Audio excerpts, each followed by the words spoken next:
نبی پاک صلی اللہ تعالیٰ علیہ وسلم نے ہمیں ایک مکمل دستور حیات عطا فرمایا ہے، اور حضور صلی اللہ تعالیٰ علیہ وسلم نے ہمیں پچھلی ساری قوموں سے جداگانہ اور ایک بھرپور اور ہر قسم کی خوشبو سے معمور دین عطا فرمایا ہے۔ کسی بھی اور قوم کی تھوڑی سی چیز کو بھی اسلام کے اندر شامل کرنا یا کچھ تھوڑی سی کسی سے کوئی چیز مستعار یا ادھار لینا، اسلام اس کو پسند نہیں کرتا۔ نبی پاک صلی اللہ تعالیٰ علیہ وآلہ وسلم نے فرمایا، اہل یہود بغیر ٹوپی کے دستار باندھتے، جب سر پہ پگڑی باندھتے تو ان کے سروں پر ٹوپیاں نہیں ہوتی تھی۔ فرمایا تم نے ٹوپی پر دستار باندھنی ہے، یہودیوں کی مخالفت کرنی ہے، تم نے اہل یہود کی مخالفت کرنی ہے۔ فرمایا نصارہ کا طریقہ یہ ہے کہ وہ درمیان سے مانگ نہیں نکالتے، سر میں جب کنگھی کرتے ہیں تو درمیان سے مانگ نہیں نکالتے، تم نے درمیان سے مانگ نکالنی، ان کی تم نے مخالفت کرنی۔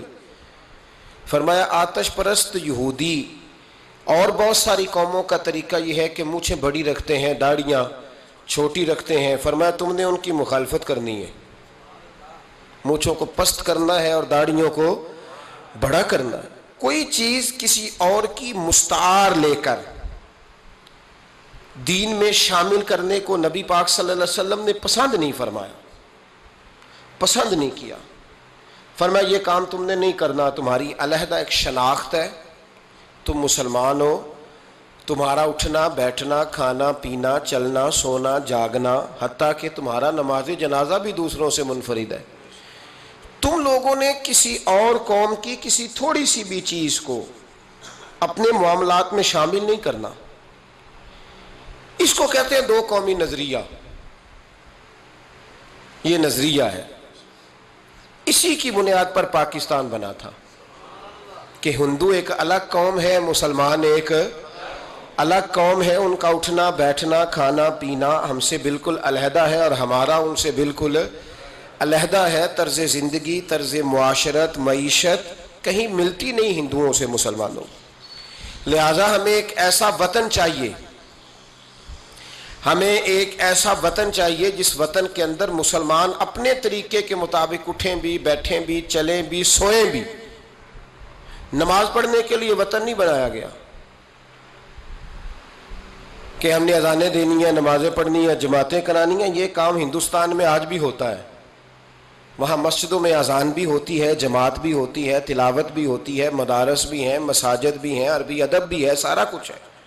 وہ پریشان کرتے ہیں، اس سے قطع نظر کرتے ہیں، وہ تکلیف دیتے ہیں، لیکن پابندی نہیں ہے۔ یہ سارے کام وہاں بھی۔ پاکستان نماز کے لیے نہیں بنا،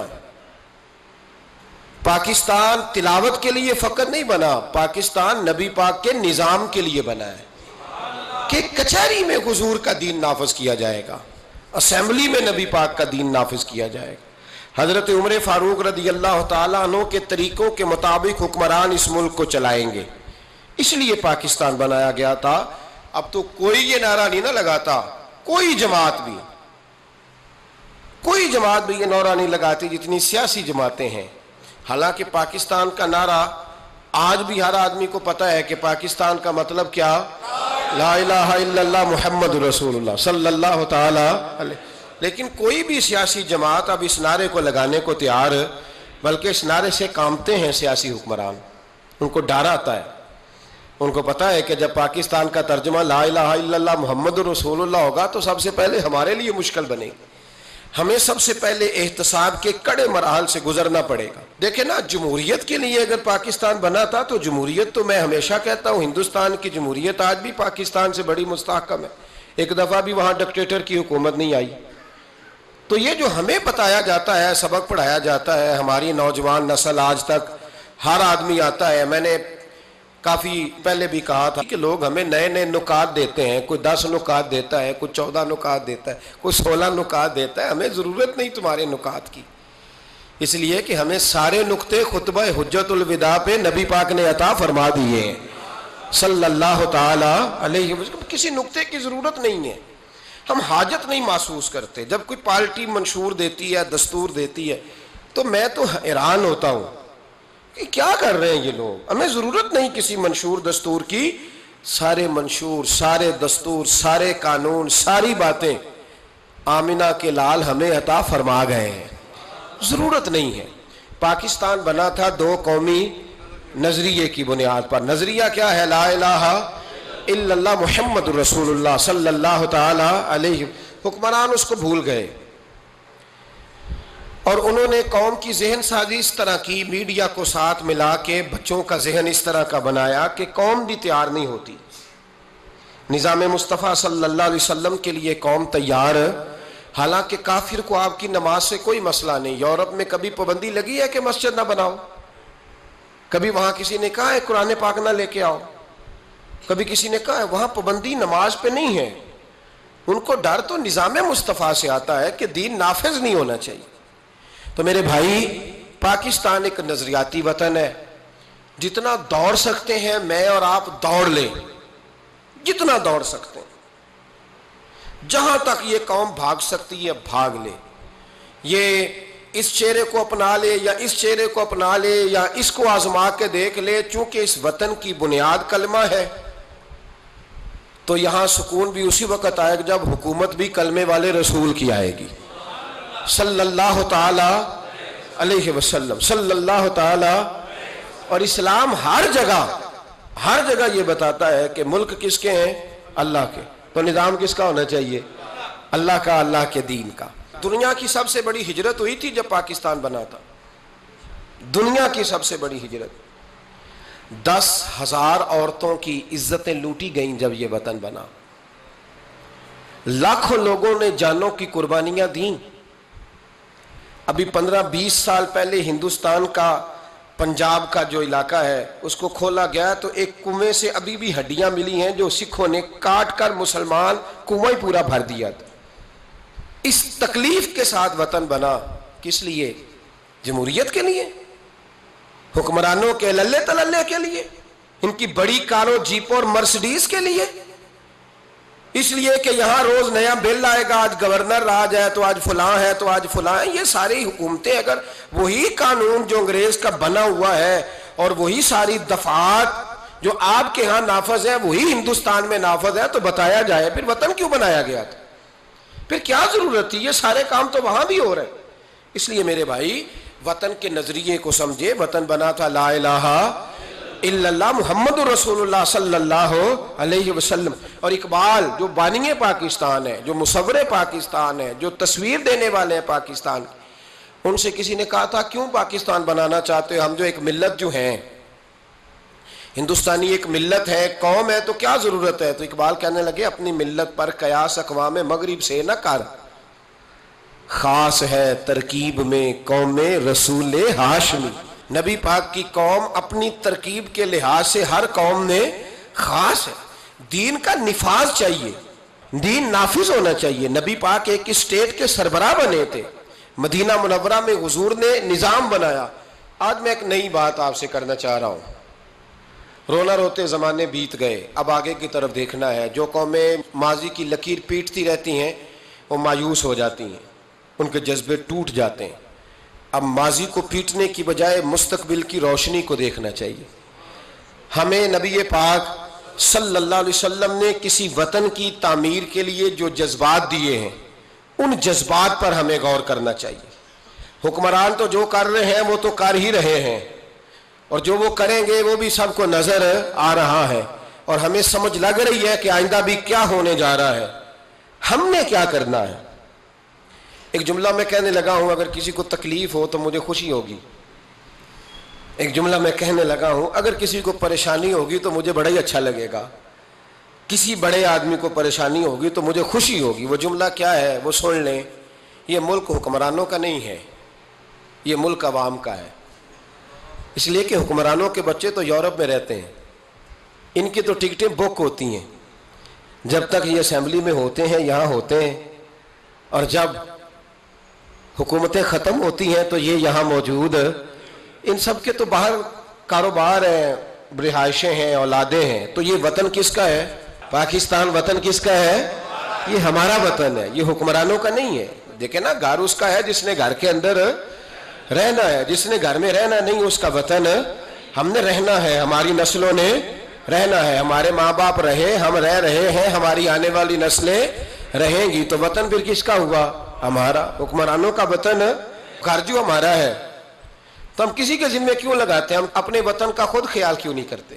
ہم کیوں نہیں یہ محسوس کرتے کہ وطن سب سے پہلا کام 14 اگست ہے پاکستان کے عزم نو کے لیے، ایک روشنی کے لیے، نوجوانوں کے لیے چند باتیں کرنا چاہتا ہوں۔ پہلی بات اپنے ذہن میں بنائیں کہ وطن کی جو محبت ہوتی ہے نا، حب الوطن من الایمان، وطن کی محبت ایمان کا حصہ ہوتی ہے۔ اس بات کو یاد کر لے۔ میرے نبی پاک علیہ السلام مکہ مکرمہ سے تشریف لائے تھے، حضور مہاجر بن کے مدینے آئے تھے، لیکن بخاری مسلم کی ایک ایسی حدیث ہے جس کی میں نے کبھی شرح نہیں پڑھی، اور میں اس حدیث کی شرح میں کبھی نہیں گیا اور جانا چاہتا بھی نہیں۔ نرالا رنگ ہے اس حدیث پاک کا۔ میرے محبوب پاک علیہ السلام مہاجر بن کے مدینے آئے، لیکن حضور نے ایک موقع پہ فرمایا، سنو بھائی مہاجرین اور انصار، کان کھول کے سنو۔ اب مہاجرین میں شامل کون کون تھے؟ حضرت ابو بکر صدیق، حضرت عمر فاروق، حضرت عثمان غنی، حضرت مولا علی، حضرت مصعب ابن عمیر، حضرت بلال حبشی، یہ سب لوگ مہاجر تھے، لیکن حضور نے وطن کی محبت بیان فرمائی۔ میرے محبوب نے فرمایا، یاد رکھنا اگر کبھی لوگوں میں اختلاف رائے ہوا اور لوگوں کی دو لائنیں بن گئیں، ایک قطار ادھر جا رہی ہے لوگوں کی اور ایک قطار ادھر جا رہی ہے، تو فرمایا اگر تم مجھے دیکھو گے نا میں کس قطار میں ہوں، تو میں تمہیں اس قطار میں ملوں گا جس قطار میں میرے مدینے والے جا رہے ہوں گے۔ میں کہہ رہا ہوں بلا تبصرہ، بغیر تشریح کے اس روایت کو دیکھیے گا، حضور نے اپنے وطن سے پیار کیا اور اپنے وطن کے لوگوں سے محبت فرمائی۔ حضرت ابو ہریرہ فرماتے ہیں جب ہم سفر سے واپس آتے تھے نا، سفر سے واپس لوٹتے تھے اور مدینہ منورہ کی عمارتیں نظر آتی تھی، مکانات نظر آتے تھے، تو ہم حضور کا جذبہ دیکھتے، میرے محبوب پاک گھوڑے کو تیز کر دیتے، سواری کو دوڑاتے، یا رسول اللہ کیا ہوا؟ فرمایا جلدی کرو میرا شہر آ گیا ہے، میرا علاقہ آ گیا ہے۔ حضور نے اپنے وطن سے پیار کیا، اگرچہ اس وطن کی انفرادیت اپنی جگہ پہ ہے، اس کی عظمت اپنی جگہ۔ ایک پہلو ان حدیثوں سے یہ بھی ملتا ہے کہ جس جگہ ہم رہتے ہیں ہمیں اس وطن سے پیار ہونا چاہیے، ہمیں پاکستانی ہونے پر فخر ہونا چاہیے۔ مدینے کے بعد، مکے کے بعد اگر ہمیں کسی وطن سے پیار کرنا چاہیے تو پاکستان سے کرنا چاہیے، اس کی گلیوں سے، اس کے کھیتوں سے، اس کے کھلیانوں سے، اس کے گاؤں سے، اس کے شہروں سے ہمیں پیار کرنا چاہیے، ہمیں محبت کرنی چاہیے۔ ہمارا معاملہ کیا ہے؟ ہم صرف اپنے گھر سے پیار کرتے ہیں، اس لیے 1.25 کروڑ روپیہ بنگلے پہ لگ جاتا ہے، 10,000 روپیہ لوگ اپنی گلی پہ نہیں لگاتے۔ وہ گلی کس کی ہے؟ اس پہ کیوں نہیں پیسے خرچ ہوئے؟ کہتا ہے وہ ٹیکس دیتا ہوں تو ٹیکس والے خرچ کریں گے۔ او خدا کے بندے، وطن تیرا ہے تو گلی بھی تیری ہے، اس کی تعمیر کی ذمہ داری بھی تیری ہے، تو چھوڑ۔ اگر وہ اتنے ہی اچھے ہوتے تو اب تک سنور نہ گیا ہوتا۔ تو اپنی گلی کا خیال کر، تو اپنے علاقے کا خیال کر، تو اپنی بستی کا خیال کر، تو توجہ دے، تو اس کی تعمیر میں کردار ادا کر۔ الیکشن آیا تو لوگوں نے کوڑے کی تصویریں کھینچ کھانچ کے سوشل میڈیا پہ ڈالی، فلاں ایم صاحب نے بھی اپنے علاقے سے کوڑا نہیں اٹھوایا، فلاں نے بھی کوڑا نہیں اٹھوایا، فلاں نے بھی کوڑا نہیں اٹھوایا۔ کوڑا جب بارش ہوتی ہے تو تعفن پھیلتا ہے۔ مجھے کچھ سانس میں تکلیف ہوئی تو ڈاکٹر صاحب سے جب میں نے مشورہ کیا تو وہ مجھے کہنے لگے کوئی تعفن والی جگہ نہیں ہونی چاہیے، اس سے آپ بچیں، درختوں کے پاس رہیں، پتوں کے پاس رہیں جہاں سے آکسیجن تازگی ملے۔ اور یہ ضرورت صرف مریض کی نہیں ہے، یہ ہر اس شخص کی ضرورت ہے جس کی سانسیں چل رہی ہیں، اس کو اس کی حاجت ہے۔ کوڑے پر جب بارش پڑتی ہے تو تعفن پھیلتا ہے، ایسی سخت بدبو آتی ہے جس سے امراض پیدا ہوتے ہیں۔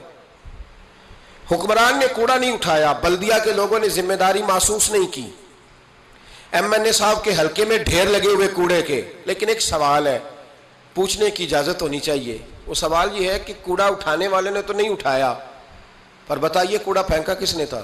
جو آدمی سودا خریدنے کے لیے 4 گلیاں آگے جا سکتا ہے وہ کوڑا پھینکنے کے لیے بھی تو جا ہی سکتا ہے نا، اس کو پتا ہے نا کوڑا پھینکنے کی جگہ، پھینکا کس نے کوڑا؟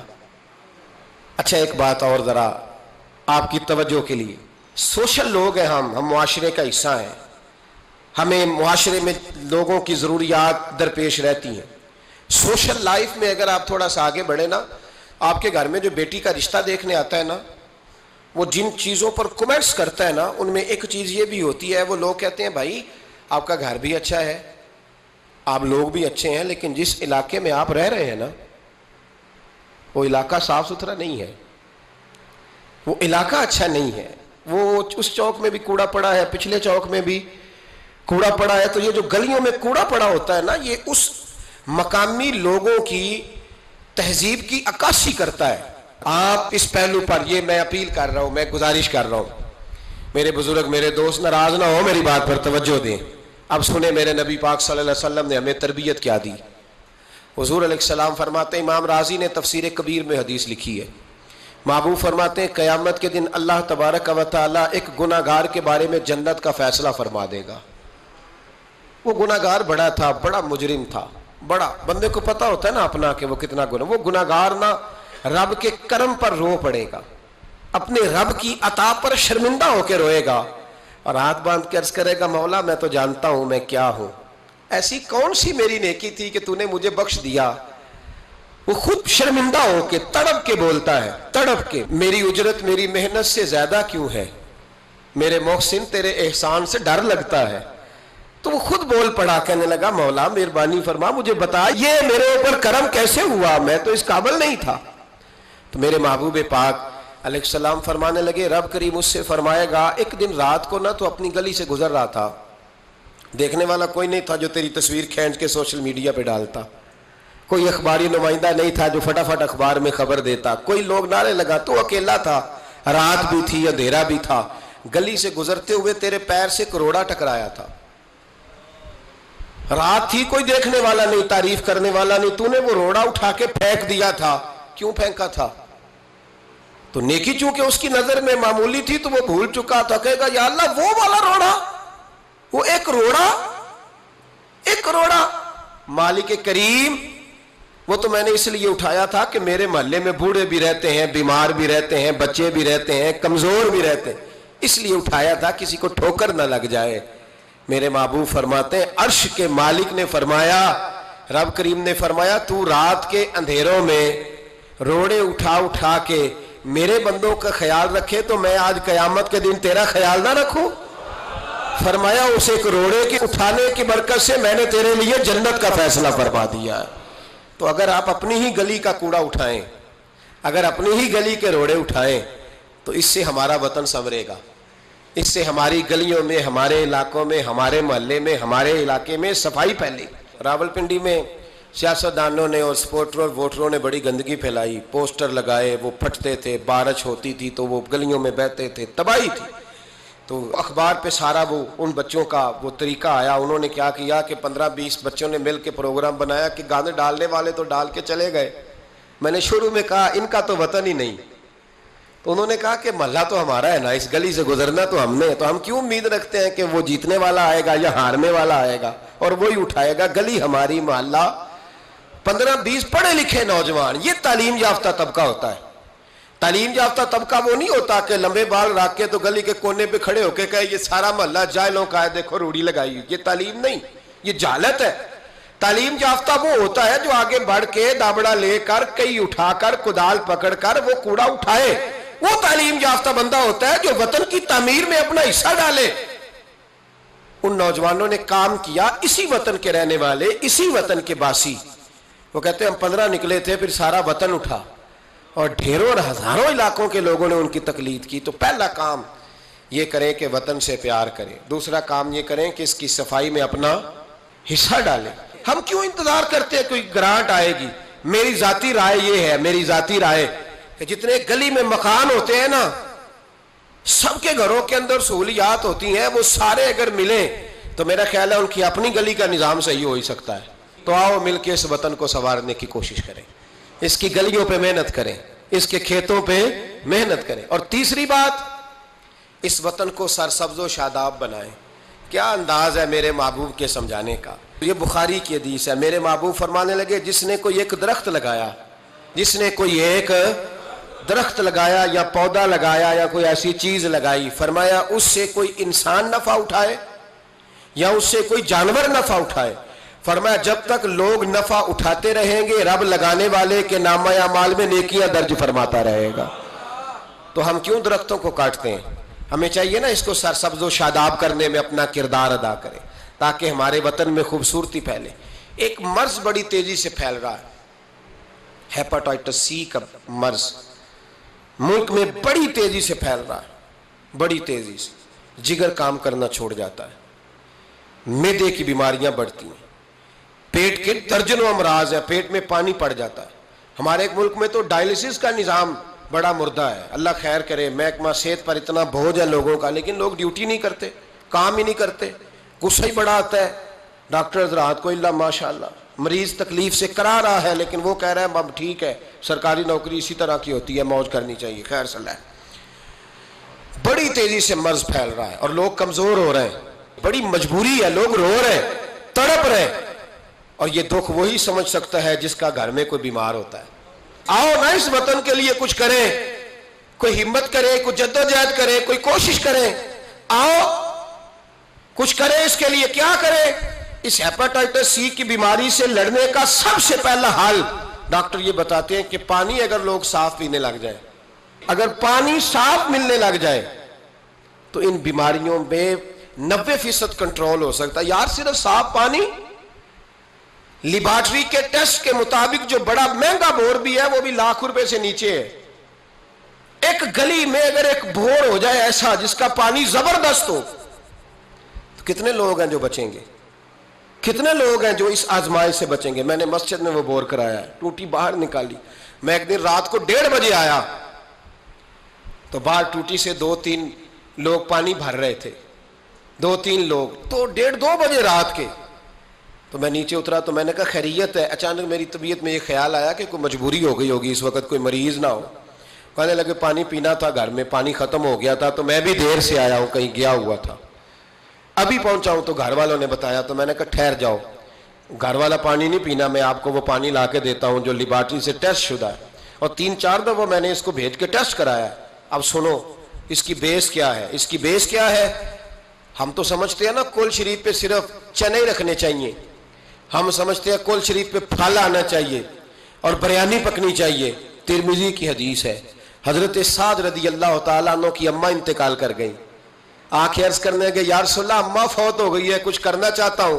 تو میرے محبوب نے فرمایا مدینے میں میٹھے پانی کے کنویں کوئی نہیں، قلت ہے، تو ایک کنواں کھدوا دے، لوگ پانی پیتے رہیں گے، رب کریم تیری اماں کو قبر میں راحت عطا کرتا رہے گا۔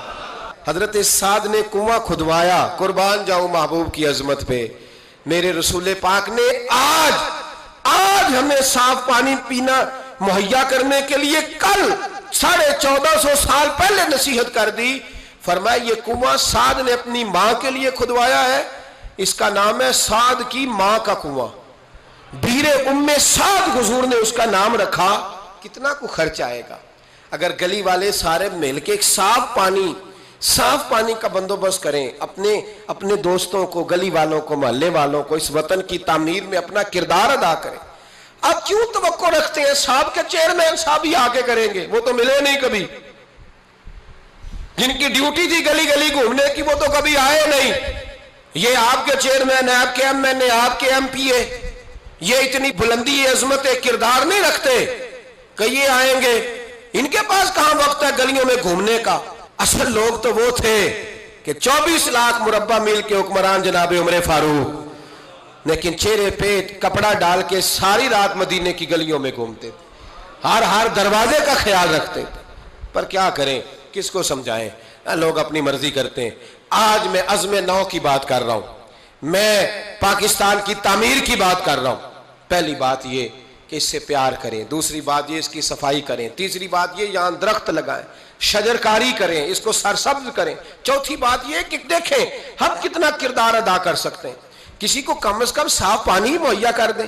دیکھیں نا میرے نبی پاک علیہ الصلوۃ والسلام نے اعلان فرمایا، ایک یہودی کا قبضہ تھا میٹھے پانی کے کنویں پر، تو رسول پاک علیہ الصلوۃ والسلام نے فرمایا یہودی کا قبضہ ہے، مسلمانوں کو پینے کے لیے پانی نہیں دیتا۔ کیا خوبصورت اعلان ہے، پانی نماز کی بات نہیں ہو رہی، روزے کی بات نہیں ہو رہی، حج کی بات نہیں ہو رہی، پانی کی بات ہو رہی، پینے کے پانی کی۔ کتنا بڑا اعلان ہے، لوگوں نے دین کو محدود کر دیا ہے کہ با مسجد کے اندر آ کے نماز پڑھنا ہی خالی مذہب ہے، روزہ رکھنا ہی خالی مذہب ہے۔ میرے محبوب پاک علیہ السلام نے کیا ارشاد فرمایا؟ حضور نے فرمایا یہودی کا قبضہ ہے، لوگوں کو پینے کے لیے صاف پانی نہیں دیتا، میٹھا پانی نہیں دیتا۔ منبر پر مسجد نبی پر اعلان کر رہا ہوں، حضور فرمانے لگے جو اس سے کنواں خرید کر وقف کرے گا یہ میرے ہاتھ میں جنت کی ٹکٹ ہے۔ حضور فرمانے لگے مصطفیٰ کا وعدہ ہے پانی کے لیے، یعنی پینے کا پانی، یعنی لوگوں کے حلق سے پانی اترے۔ جاگو جاگو، وطن کے لیے کرو، محنت کرو، آگے بڑھو۔ میرے رسول پاک علیہ السلام نے فرمایا جو میرے مدینے والوں کے لیے پانی کا کنواں وقف کرے گا میں جنت دیتا ہوں۔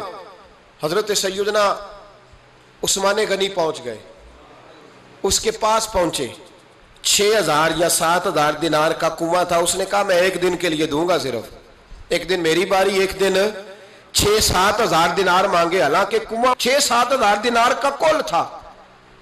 مسجد کے لیے زمین کی بات نہیں ہو رہی، مدرسے کے لیے زمین کی بات نہیں ہو رہی، کنویں کے لیے پینے کا پانی لوگوں کو مہیا کرنا ہے، عام عوام کو۔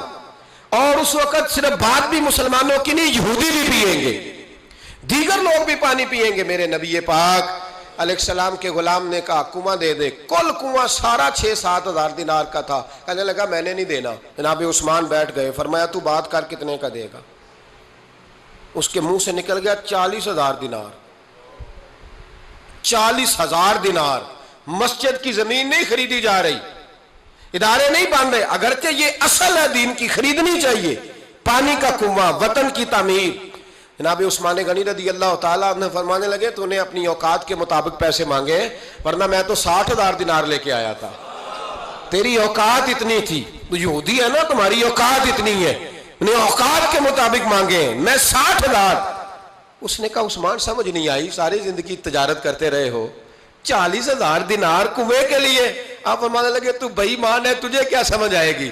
اگر کسی کو 40,000 کے جنت کی ٹکٹ ملے، اور ملے بھی نبی پاک کے دستے مبارک سے، فرمایا یہ ہے ارض جنت، یہ طیبہ کی زمین ہے، جنت بھی یہی، مالک جنت بھی یہی ہے۔ آؤ پاکستان کی تعمیر کریں، آؤ اس کی گلیوں سے کوڑا اٹھائیں، اس سے پیار کریں، اس سے محبت کریں، یہاں درخت لگائیں، یہاں صاف پانی پینے کے لیے بندوبست کریں۔ اور میرے بھائی، میرا بچہ اگر تعلیم نہیں حاصل کرتا تو ساری انویسٹمنٹ اپنے بچے پر کرنے کی کیا ضرورت ہے؟ آگے بڑھو نا۔ وہ جو چائے والے کھوکے پہ چائے تقسیم کر رہا ہے وہ بھی بڑا لائق ہے، اس کے ابے سے ملاقات کرو، اس کو کہو لا یار میں تیرے بچے کا خرچ اٹھاتا ہوں، اس کو اسکول میں داخل کرا۔ ایک انجینئر ملے گا ملک کو، وہ جو گرمیوں کے موسم میں نا ٹھنڈے پانی کا کولر لے کے بس کے پیچھے بھاگتا ہے نا، اور آواز دیتا ہے ایک گلاس پانی کا لے لو، ایک گلاس۔ وہ بڑا ذہین بچہ ہوتا ہے، بڑا ذہین ہوتا ہے، اس کی ماں کو بھی بڑا چاؤ ہوتا ہے یہ افسر بن جائے، اس کے پاس پیسے نہیں ہوتے، وہ غریب کا بچہ ہے۔ اس کو بلاؤ نا، اس کو کہو بیٹے آ۔ کبھی کبھی کسی چوک میں کسی ٹھیلے والی دکان پہ بریک لگتی ہے نا گاڑی کے، تو چھوٹے چھوٹے بچے دوڑ کے آتے ہیں، کہتے ہیں ہماری دکان سے سودا خریدو۔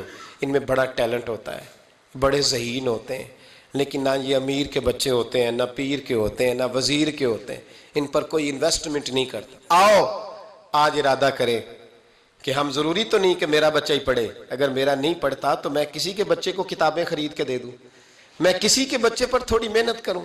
آؤ میں تمہیں پھر لے چلوں مدینے کی گلی میں، میرے مصطفیٰ کریم صلی اللہ تعالی۔ حضور گزر رہے، دن تھا عید کا، عید کے دن حضور گزر رہے تھے، اور نبی پاک نے گود میں امام حسن حسین کو بٹھایا ہے، گھوڑے پہ حضور جا رہے ہیں، رستے میں ایک بچے کو روتے ہوئے دیکھ لیا، میرے محبوب نے گھوڑا روکا، 10,000 سے آبا عیدگاہ میں عید کی نماز کے لیے منتظر تھے، حضور نیچے اترے، بیٹے روتے کیوں ہو؟ تو پھر رو پڑا، کہنے لگا یتیم ہوں، ابا انتقال کر گئے، ہر بچے نے نئے کپڑے پہنے ہیں، محبوبہ چچا اور ماموں نے بھی میری طرف دیکھنا پسند نہیں کیا، رو رہا ہوں۔ 10,000 نمازی انتظار کر رہے، 10,000، اور میرے رسول پاک وطن کے غریب بچوں کا خیال کر رہے ہیں۔ حضور گھوڑے سے اترے، بچے کو ہاتھ لگایا، گھر لے گئے، کہا فاطمہ